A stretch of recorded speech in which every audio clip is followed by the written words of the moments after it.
మా minorities ఎగబడేశారు sir Jagan court. ఏం చేశాడు సార్? మీరిచ్చిన కానుక ఆపేశాడు, విదేశీ విద్య ఆపేశాడు, దుల్హన్ పథకం ఆపేశాడు. 2014లో తెలుగుదేశం పార్టీ అధికారంలోకి వచ్చినప్పుడు బీజేపీతో పొత్తున్నా గాని ఒక్క దాడి జరగలేదు సార్. ఒక్క దాడి కూడా ముస్లిం మైనార్టీస్ మీద జరగలేదు. ఒక్క దాడి కూడా. అంత జాగ్రత్తగా చూసుకున్నారు. పైగా ముస్లిం మైనార్టీస్ కి ఏ కష్టం వచ్చినా ఇస్లాం రూల్ ప్రకారం ప్రతి పేదవాడు పండుగ చేసుకోవాలనే ఒకే ఒక కాన్సెప్ట్ తో చంద్రబాబు నాయుడు గారు రంజాన్ తోఫా అని ప్రతి పేదవాడి ఇంట్లో పండగ జరగాలి అని చెప్పేసి అందరికీ కానుకలు పంపించారు సార్. ఏ ఒక్కరిని వదిలిపెట్టలేదు. ఇస్లాం పద్ధతి ప్రకారమే. అది అట్లాంటిది మంచి కార్యక్రమాన్ని ఆపేశారు సార్. ఆపేస్తారా సార్?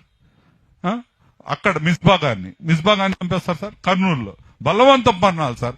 అసలు ఇస్లాంలో ఆత్మహత్య అనేది మహాపాపం అది. అసలు ఆత్మహత్య చేసుకోకూడదు ఇస్లాంలో. ఎందుకంటే భగవంతుడు ఇచ్చిన మన జీవితాన్ని మనం గడిపి చివరికి మన మరణం ఆయన తీసుకున్న తర్వాత ఆయన చర్చిస్తాడు మనం చేసిన పాప పుణ్యాల గురించి. ఇది రూలు. అట్లాంటి బలన్మరణం చేసుకునే పరిస్థితులు కల్పించిన ప్రభుత్వం సార్ ఇది. ఖచ్చితంగా ఈ ప్రభుత్వానికి బుద్ధి చెప్పాలి. ఈ ప్రభుత్వాన్ని అర్జెంటుగా దించేసేయాలి. తర్వాత వచ్చేసి మీరు కూడా ముస్లింలకి తర్వాత అధికారంలోకి వచ్చిన తర్వాత చాలా చిన్నవాళ్ళు సార్. 80% రోజు కూలీలే సార్. మెకానిక్లు వాళ్లే, ముఠా వాళ్ళు వాళ్ళే, కూరగాయల మార్కెట్ లో పనిచేసే వాళ్ళు వాళ్ళే, చాలా చిన్న చిన్న పనులు చేసుకుంటూ బతుకుంటారు సార్.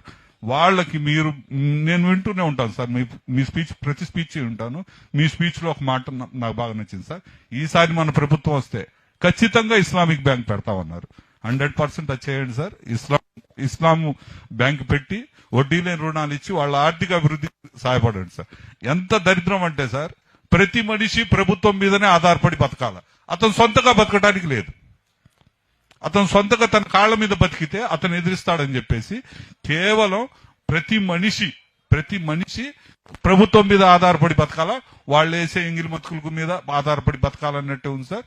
మన ప్రభుత్వం వచ్చిన తర్వాత ఖచ్చితంగా ప్రతి వ్యక్తి తను స్వయంగా సంపాదించుకొని తన కాళ్ల మీద తను నిలబడేటట్టు చేస్తానని కోరుకుంటూ సెలవు తీసుకుంటున్నాను సార్.